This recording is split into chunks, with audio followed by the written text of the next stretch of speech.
큰 기쁨의 좋은 소식이라고 했습니다. 좋은 소식이 뭐였죠? 두 글자로 복음입니다. 그리고 좀 우리가 고급스럽게 헬라 말로 하면 유앙겔리온이라고 했어요. 유앙겔리온. 기억 안 하셔도 됩니다.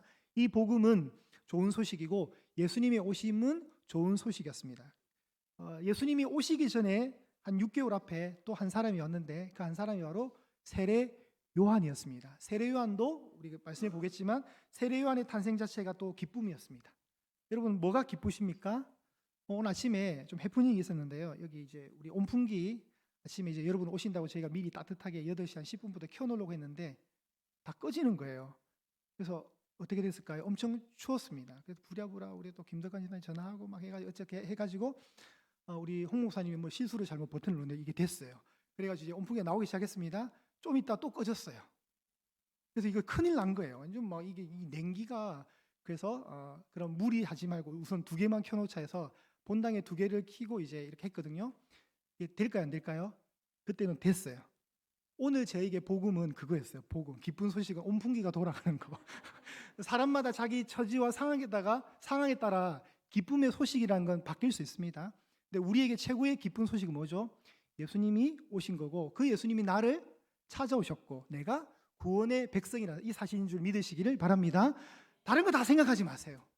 돈 좀 없어도 돼요. 건강 조금 나빠도 돼요. 이렇게 표현하면 좀 죄송하지만 저도 50견 있거든요. 여러분 다 똑같아요. 50견 있고 저도 불편한 몸이 괜찮아요. 그런 거 그냥 정말 중요한 것은 예수님이잖아요. 그게 기쁜 소식이에요. 자, 누가복음을 쓰고 그의 논리와 그의 어떤 학문적 어떤 그 깊이를 통해서 그의 재능을 통해서 이 복음서를 썼습니다. 누가는 최선을 다해서 논리적 전개를 했고 글의 구조를 잘 짰고 연대기 순으로 시간적 순으로 예수님의 생애를 쭉 기록을 했습니다. 의사였던 누가의 그 특징을 그리고 그 꼼꼼함 또 그런 글을 쓰는 재주 또 사고력을 하나님이 충분히 쓰셔서 예수님의 이 탄생의 기사 예수님의 이야기를 쓴 겁니다. 그도 역시 이 글을 남겼기 때문에 사명자로서의 그 일을 다 감당을 해냈고요. 그 예수님의 오심을 정확하게 기록해 주어서 후대에 전달될 필요를 느껴서 이 기록물을 우리에게 준 겁니다. 우리는 이제 이 기록된 말씀을 보는 것이죠. 이 기록된 말씀으로 인해서 예수님이 어떻게 오셨는가를 알게 되었습니다. 그리고 알아가고 있는 중입니다. 이 구원의 이야기가 오늘 여러분에게 또 은혜로 드려지기를 바랍니다. 재림을 기다린다 했습니다. 왜냐하면 초림은 이미 이루어졌잖아요. 예수님이 오셨단 말이죠. 2000년 전에. 이제 우리는 재림을 기다리는 겁니다. 그러면 막연히 기다리냐 그냥 기다리냐 그렇게 살면 안 된다는 거죠. 우리가 사명자라는 사실 잊으시면 안 됩니다. 누가가 이 기쁨의 소식을 전했듯이 우리도 그냥 있으면 되지 않고 우리도 알고 있는 우리의 이 기쁨의 소식을 전하는 거예요. 어떻게 전해야 될까요? 저는 이제 설교 말미에 전달하도록 하겠습니다. 오늘 1장에 우리 13절을 먼저 보겠습니다. 13절 한번 제가 읽을 테니까 눈으로 따라오십시오. 천사가 그에게 이르되 사가랴여 무서워하지 말라 너의 간구함이 들린지라 내 아내 엘리사벳이 내게 아들을 낳아 주리니 그 이름을 요한이라 하라. 자, 여기에 몇 명이 나왔습니까? 3명이 나왔습니다. 그죠? 자, 이때 요한은 사도 요한이 아닙니다. 동명이인입니다. 세례 요한을 요한이랍니다. 요한도 2명이에요. 그리고 17절에 가시면 이제 1명이 더 나오는데 17절에 누가 나오냐면 여러분 구약에서 익숙하게 봤던 인물이 있죠. 17절에 엘리야가 나옵니다. 엘리야. 왜 이 4사람이 나올까요? 왜 이 4사람이 나올까요? 자, 성경은 요한의 탄생의 이야기를 지금 전해주고 있습니다. 왜 요한의 탄생을 알아야 될까요? 누가는 이 목적성을 가지고 쓰는 거거든요. 요한이 태어날 때 이 당시의 상황과 사가랴와 엘리사벳 이 가정의 상황이 유사하다는 걸 알 수 있습니다. 무슨 말이냐면 사무엘상 1장에 보면 한나의 이야기가 나옵니다. 한나의 아들이 누구였어요? 사무엘이었습니다. 사무엘이 쉽게 나온 아들이 아니에요. 한나가 기도하고 하나님이 그 생명의 문을 열어서 사무엘이 태어났습니다. 한나가 불임으로 인해서 있던 그 개인적 아픔이 그 시대의 사사시대의 이스라엘의 상황과 하나님의 마음이었습니다. 다시요. 그냥 한나의 불임은 한나의 불임으로 그치는 것이 아니라 그 시대에 하나님의 마음이었고 그 시대에 이스라엘의 영적인 상황이었다는 거죠. 마찬가지로 사가랴와 엘리사벳 가정은 나이가 많아서 아기를 갖지 못하는 상황 속에 놓여 있었습니다. 이 상황은 마치 어떤 상황이냐면 기쁨이 전혀 없는 사가랴의 이 가정 분위기는 로마 지배 아래에 있고 소망 없이 살아가고 소망이 상실된 이스라엘의 상태를 보여주는 거예요. 그러면 이 소망 없는 이스라엘 상태를 극복하는 방법은 뭐냐면 이 이스라엘의 상황 속에 기쁨의 어떤 소식이 전해지면 되는 거예요. 그럼 회복이 일어나는 거죠. 그 회복의 역할을 비춰주는 하나의 샘플이 뭐냐면 사가랴 가정의 요한의 탄생인 거예요. 그래서 요한의 탄생은 14절에 가시면 요한의 탄생을 보면서 상황이 어떻게 펼치자면 너도 기뻐할 것이고 즐거워할 것이고 어떻게 해요? 많은 사람도 그의 태어남을 기뻐한다는 거예요. 그러면 이제 이 상실되었던 이스라엘에게 소망이 생기는 겁니까? 안 생기는 겁니까? 생기기 시작한다는 거예요. 이게 이제 더 확장되어서 요한의 탄생이 기쁨의 소식이 됐다면 예수님의 탄생은요? 요한의 탄생이 기쁨이라면 예수님의 탄생은 어떻게 될까요? 자, 2장 10절 보실까요? 누가복음 2장 10절. 제가 오늘 예배 때 읽었던 본문입니다. 누가복음 2장 10절입니다. 누가복음 2장 10절. 자, 우리 안경을 쓰신 분들만 한번 읽어볼까요? 자, 시작. 천사가 이르되 무서워하지 말라. 보라, 내가 온 백성에게 미칠 큰 전하노라. 여기서 제가 안 읽은 부분이 어디죠? 큰 기쁨의 좋은 소식. 이게 누구예요? 예수님이죠. 예수님의 탄생이 어떤 거라고요? 기쁨이래요. 어느 정도의 큰 기쁨이래요. 좋은 소식이래요. 그럼 이제 이스라엘이 어떻게 되는 겁니까? 회복이 된다는 거예요. 축 처져 있던 아무런 소망이 없던 이 이스라엘이 어떻게 돼요? 회복이 된다는 거예요. 하나님이 이 회복을 일으키기 위해서 요한을 준비시키는 겁니다. 하나님이 우리 인간을 지으셨습니다. 여러분 믿으십니까? 저도 여러분도 하나님의 피조물, 하나님의 작품입니다. 작품 중에서도 걸작품이에요. 우리가 하나님께 지음을 받았는데 하나님이 인간을 지으신 목적이 있습니다. 크게 보면은 하늘과 땅을 연결하는 목적이 있습니다. 그래서 주기도문에 보면 뜻이 하늘에서 이루어진 것 같이 땅에서도 이루어져요. 그러니까 하나님의 뜻이 땅에서 이루어지고 완성되는 게 하나님의 뜻인 거예요. 그 역할을 위해서 인간이 쓰임 받는 겁니다. 하나님이 창세기 1장 28절에 소위 말하는 문화 명령을 주십니다. 어떻게 해요? 생육하고 번성하라. 땅에 충만하라. 땅을 정복하라. 모든 것을 다스리라. 인간에게 주어졌어요. 그럼 우리 인간은 뭐예요? 땅을 다스리는 책임자, 관리 책임자로 부름받은 거예요. 어느 것도 우리 게 없어요. 그래서 하나님이 다 지으셨기 때문에 우리 게 없어요. 그럼 우리는 다만 하나님이 주신 것을 관리인, 전문용어로 말하면 청지기예요. 청지기로서 우리 사명을 다하는 거예요. 그런데 죄가 들어옵니다. 죄가 들어오면 우리가 이 사명을 망각하게 됩니다. 죄라는 놈이 우리는 청직인데 이 사명을 까먹게 만들어요. 그러면서 어떻게 변질이 되냐면 이거 내 거야. 내가 돈 벌어서 내가 열심히 땀 흘려서 돈 번 건데 이거 내 거야. 내 거로 가져가는 거예요. 내 거로. 이제 이 사명을 잊으면 바로 드러나는 증상이 뭐냐면 이게 내 거라는 걸 주장하기 시작합니다. 옆에서 이건 사탄이 부추기는 거예요. 이건 네 거야. 왜 네가 고생했는데 왜 네 거지? 왜 이게 하나님 거야? 이게 죄인된 인간의 모습이 되는 겁니다. 카톡 왔답니다. 그리고 이 땅의 죄인들은 내 것을 추구하기 위해서 더 싸우는 거예요. 이게 설교할 때는 별로 반응이 없다. 카톡 얘기하니까 되게 막 잠이 깨시죠, 여러분? 자, 이 땅의 모든 인간들, 죄인들은 이제 내 거 싸움하는 거예요. 내 거를 추구하는 겁니다. 인간의 것으로 전락해 가는 것이 바로 타락인 거예요. 타락. 이제 이 죄인들을 위해서 하나님이 이 타락한 인간들을 위해서 에덴 동산에서 구원 계획을 발동을 시킵니다. 창세기 3장 15절 여자의 후손을 통해서. 그러니까 여러분 예수님이 오시는 것은 우발적으로 급하게 급조된 게 아닙니다. 아시겠죠? 창세기 3장에 이미 하나님이 딱 계획하셨어요.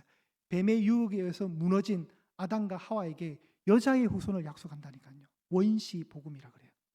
그게 발동이 되면서 하나님이 인질로 잡혀있는 우리를 구출하기 위해서 구출 작전을 펼쳐주시는 것이 구원입니다.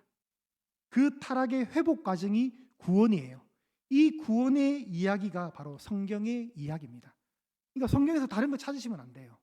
부자 되는 방법, 투자해서 잘 버는 뭐죠? 노후 자금 마련하는 방법 이런 거 찾는 거. 돈 잘 버는 방법, 복 많이 받는 방법, 잘 먹고 잘 사는 방법. 이게 성경의 목적이 아니라는 거예요. 성경은 처음부터 끝까지 구원의 이야기고 그 구원의 핵심이 누구예요? 예수 그리스도인 거예요. 우리가 여기서 다른 거 찾으면 안 돼요.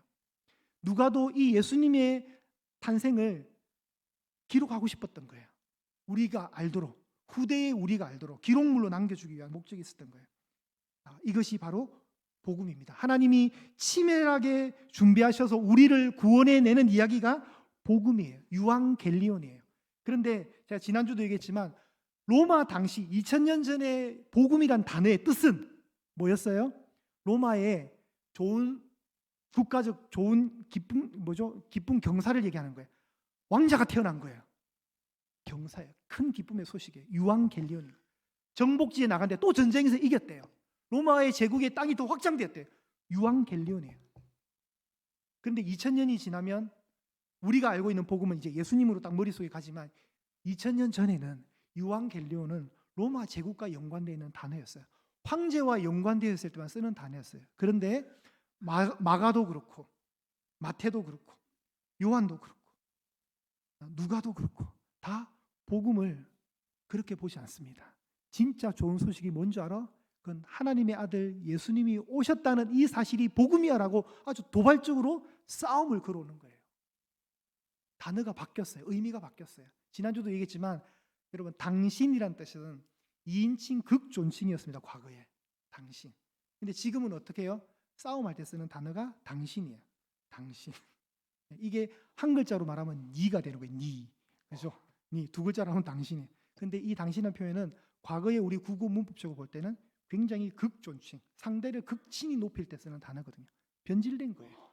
복음도 2000년 전에는 그냥 좋은 소식은 로마랑 관계되어 있는 거예요. 그런데 진짜 복음은 예수님이라는 걸 얘기하는 거죠. 자, 복음은 하나님이 인간을 구원하시는 획기적인 사건입니다. 복음은 온 우주와 여러분의 인생을 바꾸는 엄청난 소식입니다. 다시 타락됐던 그 자리에서 원상복귀시키는 것이 구원의 이야기입니다. 이게 복음입니다. 이 복음이 언제 왔느냐? 자, 1장 5절에 보실까요? 1장 5절에 1장 5절 한번 보실까요? 한 가정이 소개됩니다. 누가복음 1장 5절에 유대 왕 헤롯 때에 아비야 반열에 제사장 한 사람이 있었으니 이름은 사가랴요 그의 아내는 아론의 자손이니 이름은 엘리사벳이라. 자, 언제요? 어느 때? 헤롯 왕 때. 여러분 헤롯은 성경에 많이 나와요. 헤롯 대왕이라 그래요. 이 아버지를 헤롯 대왕, 그 아들 헤롯 안티파스, 그리고 그 손자들 헤롯 아그리파 1세, 헤롯 아그리파 2세. 뭔가 많아요. 다 성경에 헤롯이에요. 그래서 구별을 하기 위해서 대자를 붙여줬어요. 헤롯 대왕이라고. 이 사람이 뭘 만들었냐? 다음 계속 그림 올려주세요. 예루살렘 한 도시에 그 산 정상에 저 어마어마한 건축물 성전을 지었습니다. 이 성전은 거의 80년 동안 지었어요. 80년 동안. 그 다음 자기의 뭐 왕궁처럼 느끼게 하는 또 저런 이 산정상 돌멩이에 요새 같은 것도 지었어요. 저게 마사다 요새가 하거든요. 끝까지 로마의 유대인들이 저항하면서 자결로 나라를 지키고 막 했던 그런. 그리고 저런 시설도 있고요. 그다음 뭐 여리고에 가면 여름 왕궁이라 해가 헤롯 왕궁도 저래 지어놨어요. 수영장도 있고요. 오늘날로 말하면 헬스장도 있고 다 있어요. 저기 목욕탕도 있고 사우나 다 돼요. 그리고 가이사랴라 불리는 해안 도시를 로마 황제에게 바치는 신전도 있었고 또 원형 경기장, 그다음 원형 경기장 이런 거다. 이게 헤롯 대왕이 다 지은 거예요. 그래서 헤롯 대왕 하면 따라붙는 수식어가 건축왕입니다. 건축왕. 건축에 목숨 거는 왕이었어요. 저 엄청난 왕은 정말 큰 인물이에요. 저 당시에. 그런데 성경은 어떻게 합니까? 쑥 지나가요. 다시 5절 보세요. 유대왕 헤롯 때에 아비야 반열에 한 사람이 있었으니 제사장 한 사람이 있었으니 이름은 사가랴였고 아내는 엘리사벳이었다. 누가 중요해요? 헤롯이 중요합니까? 사가랴 가정이 중요합니까? 하나님은 헤롯에게 관심 없는 거예요. 저렇게 건축물을 했고 역사에 남긴 기록물들, 건축으로 완전 문화를 남겼잖아요. 문화재를 남겨도 하나님은 베로스에 관심 없어요. 하나님은 오히려 조용한 한 제사장의 가정을 터치하시는 겁니다.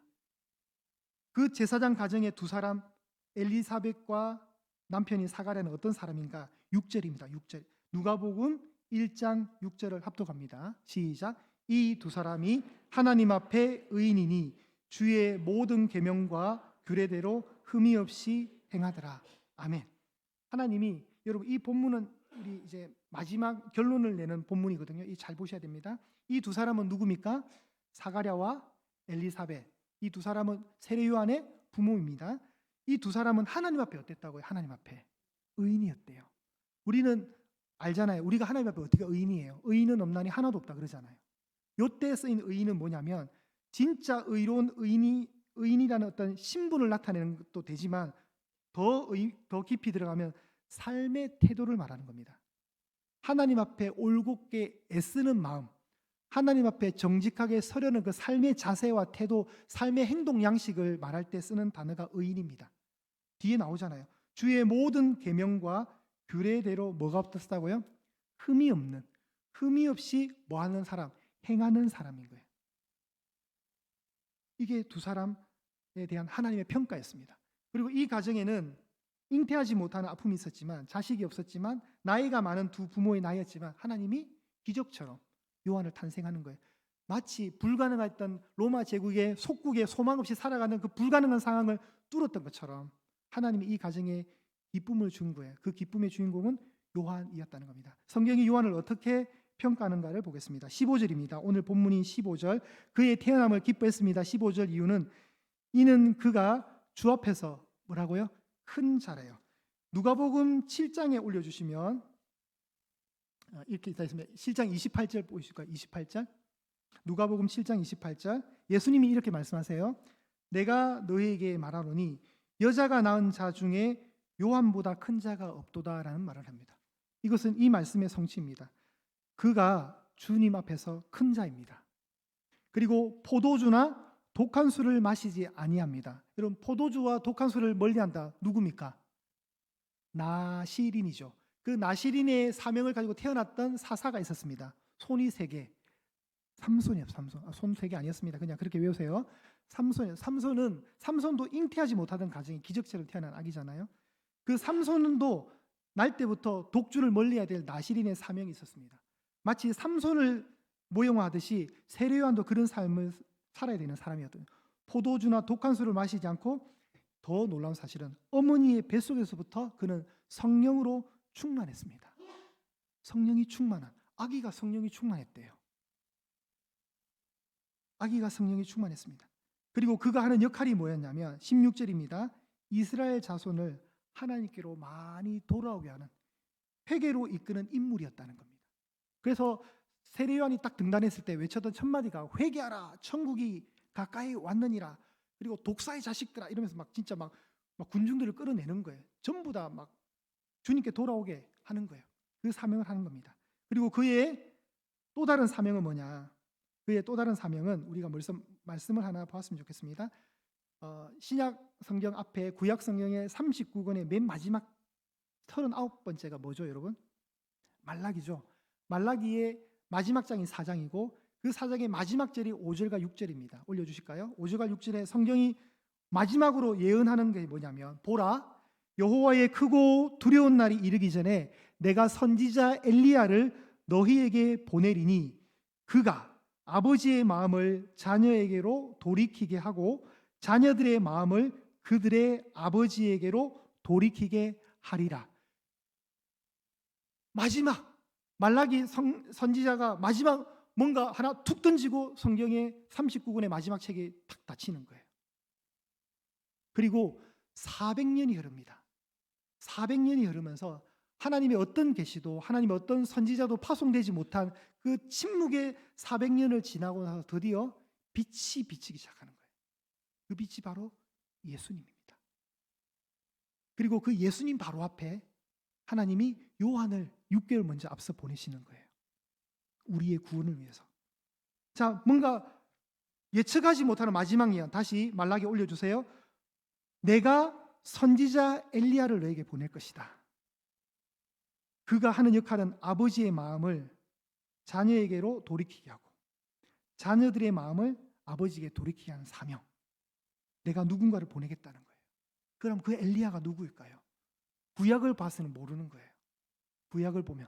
근데 신약에서는 이걸 알려주는 겁니다. 오늘 본문이 17절입니다. 17절 읽어보실까요?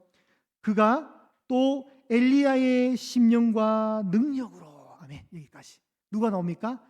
엘리야. 근데 그가 또 엘리야의 심령과 능력으로. 그는 누구예요? 계속 얘기했잖아요. 앞에 세례 요한을 얘기하는 거잖아요. 세례 요한이 누군 거예요? 엘리야가 되는 거예요. 말라기에서 말했던 보내주겠다고 약속했던 그 엘리야. 보겠습니다. 또 엘리야의 심령과 능력으로 주 앞에 먼저 와서 주 앞에 예수님 앞에 먼저 오는 거예요. 그리고 아버지의 마음을 자식에게 거스리는 자를 의인의 슬기에 돌아오게 하고 이때 거스리는 자는 자녀가 되고 의인의 슬기는 의인은 아버지가 되는 거예요. 구약의 말라기를 조금 바꾼 겁니다. 그리고 주를 위하여 세운 백성을 준비하리라. 하나님이 세운 백성을 준비하게 하는 사명이 엘리야로 비춰지는 세례 요한이었다는 거예요. 세례 요한. 세례 요한이 그래서 초림을 기다리는 예수님의 사명자, 초림을 기다리는 사명자였던 겁니다. 요한이 주인공입니까? 주인공이 아닙니까? 여러분 어때요? 주인공이 아닙니다. 다시 누가복음 7장 27절을 한 번 더 올려주세요. 여자가 낳은 자 중에 요한보다 큰 자가 없다는 그 바로 앞에 예수님이 뭐라고 얘기하시냐면 기록된 바 보라 내가 내 사자를 네 앞에 보내리니 그가 네 앞에서 너의 길을 준비하리라 라고 한 사람이 이 사람에 대한 말씀이라. 이 사람은 세례 요한입니다. 그러니까 세례 요한은 뭘 하는 역할이에요? 예수님의 길을 준비하는 사람입니다. 대통령이 어느 지역을 방문합니다. 그냥 갈까요? 아니요. 미리 전부 다 먼저 가서 뭐합니까? 경호팀들이 안전 세팅 다 하고 그죠? 뭔가 준비를 해요. 세례 요한이 그런 역할을 하는 거예요. 예수님이 오시기 전에 세례 요한이 회개의 열매를 미리 땅을 닦아놨는 거예요. 예수님께 백성들이 돌아올 수 있는 길들을 미리 그의 사역을 통해서 쭉쭉쭉쭉 펼쳐놓는 거예요. 세례 요한의 탄생이 어떤 소식이었습니까? 기쁨의 소식이었습니다. 그런데 진짜 큰 기쁨의 소식이 준비되고 있는 거예요. 누구예요? 예수님의 탄생인 거예요. 예수님의 탄생. 하나님이 구원의 계획을 철저하게 잘 묘사하고 있습니다. 로마로부터 소망 없이 살아가던 이 이스라엘 모습을 하나님이 기쁨의 선물을 통해서 이 팍팍했던 그들의 삶에 빛을 주셨고 요한의 출생은 앞으로 예수님의 탄생을 예수님의 출현을 예고하는 신호탄이 되는 거죠. 그 역할을 세례 요한이 감당했습니다. 고로 세례 요한은 사명자입니다. 사명자. 예수님을 기다리는 사명자입니다. 그럼 이제 예수님은 오셨습니다.